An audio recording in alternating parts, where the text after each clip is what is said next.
대장동 수익 중 275억 원을 은닉했다라며 김만배 씨의 측근 2명을 검찰이 기소했습니다. 275억. 이한성 화천대유 공동대표와 최우양 전 쌍방울그룹 부회장을 구속 기소했습니다. 275억을 은닉했다는 거예요. 화천대유 등 계좌에서 245억 원의 고액권 수표를 인출하고 소액 수표로 재발행했고 이걸 금고에 숨겼다. 그러면 나머지 30억은 어디 있습니까?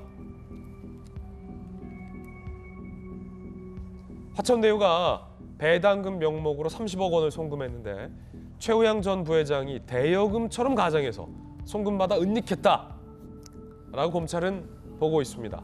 은닉 수익 관련 148억 수표 실물을 압수했다라고도 밝히고 김연아 의원님, 275억을 은닉했다라고 검찰이 보고 있는데 148억 수표 실물이 있어요. 검찰이 그거 확보했다고요? 그러니까 원래 저게 다 김만배 씨 돈이라면 왜 고액 수표를 소액 수표로 다시 분할해서 가지고 있었을까? 자기 계좌에다 넣어서 계좌에서 움직이면 되잖아요. 어차피 수표에서 발행을 해도 누가 처음에 찾아갔는지에 대해서는 다 기록이 남게 되어 있거든요. 근데 저는 저걸 보면서 저 돈은 원래 김만배 거가 다 아닌 거구나. 그리고 우리가 좀 전에 다루었던 그 약정 명의서 자체도 자기 것이었다면 굳이 그걸 남욱 변호사든 누구의 이름이든 그렇게 명의 신탁으로 약정할 이유가 전혀 없죠. 그런데 이게 지금 돈이 흘러서 결국 김만배 씨가 검찰 조사 받거나 교도소 출감할 때 굉장히 측근처럼 붙어서 이 사람들을 보좌했던 이 2명이 이 돈을 소액으로 나누고 또 일부는 대여금처럼 처리하는데 깊게 관여된 것이 지금 드러난 사실입니다. 결국 이재명 대표로 돈이 흘러가는 것은 아직 드러난 것이 없지만 지금까지 분명한 건 천화동인 1호의 돈이 김만배 것이 전체가 다 김만배의 소유가 아니다라는 것, 그리고 이것을 어떻게든 분산해서 흘려보내려고 했던 여러 가지 정황이 현금으로 찾고 수익 수표로 나누고 하는 것들이 지금 점차 드러나고 있다.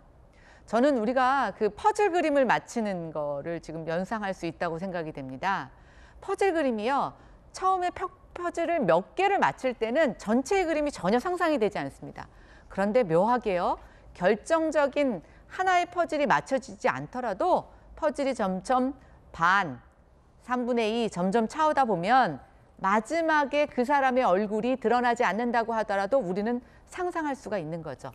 지금 검찰의 수사는 그렇게 거대한 퍼즐을 맞춰서 최종의 주인공을 찾아가는 단계에 있다고 보여집니다. 예, 자, 요 기사 관련해서는 검찰이 이제 실물 수표를 확보했다라고 합니다. 그래서 곧 천화동인 1호의 지분이 이재명 대표 측일 것이다라는 검찰의 의심이나 아니면 그거 내 거 아니다라는 이재명 대표의 반론 모두 다 전달해드렸고 정확한 건 우리가 단정할 수 없다는 얘기 거듭 드리겠습니다.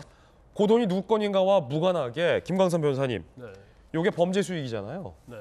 그런데 요거를 환수될 것이 예상돼서 급하게 거액을 인출해서 245억 원을 소액 수표로 나눈 다음에 금고 등에 착착착착착착 은닉했던 걸 검찰이 탁탁탁탁탁 찾아서 일단 확보해 둔 것. 요건 참 잘했네요, 발빠르게. 근데 이 검찰을 제가 여러 번 얘기하는데 사실 이제 우리가 윤석열 사단 이런 얘기를 많이 하잖아요.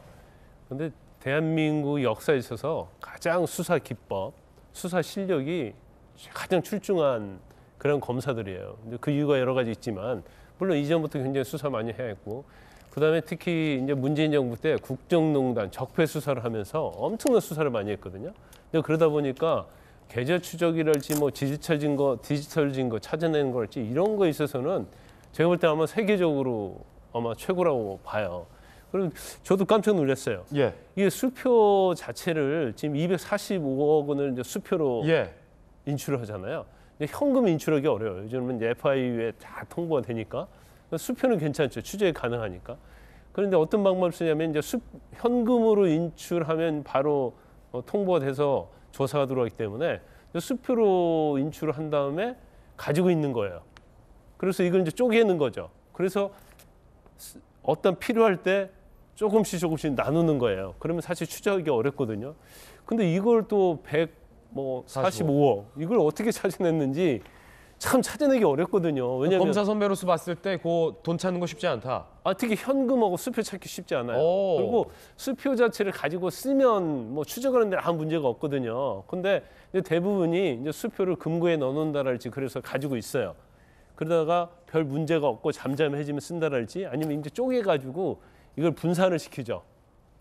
여러 사람한테 이제 그렇게 쓰는 건데 물론 뭐 245억을 다 찾아낸 건 아니지만 적어도 145억 정도 찾아냈다는 거 좀 대단하다고 보고 아까 우리 김연아 의원님 말씀하셨지만 이걸 왜 수표로 찾았을까? 근데 아마 지금 천화동인 1호에서 돈을 빼내기 어렵거든요. 그러니까 대여 형식으로 하는 거예요. 그럼 이건 합법이잖아요. 돈을 빌리기 때문에. 근데 이거 대여 형식으로 한 다음에 바로 수표를 빼냈다는 것은 어떤 의도가 있는 거죠. 그리고 누구에게 전달하려고도 할 수 있고 또 불법적인 요소로 그걸 빼돌려서 돈을 쓰려고 할 수도 있고 또 뒤에 나오는 것처럼 뭐 어디 주차장 부지 사가지고 이제 타운하우스 지려고 하는데 뭐 그런데 쓰려고 하고 그러니까 결과적으로 말하면 이 돈은 그렇게 정당한 돈이 아니다. 그래서 자금의 어떤 수익을 은닉하려고 하는 그런 의도라고 볼 수밖에 없다. 이렇게 결론을 내릴 수 있는 거죠. 예. 자, 그렇군요.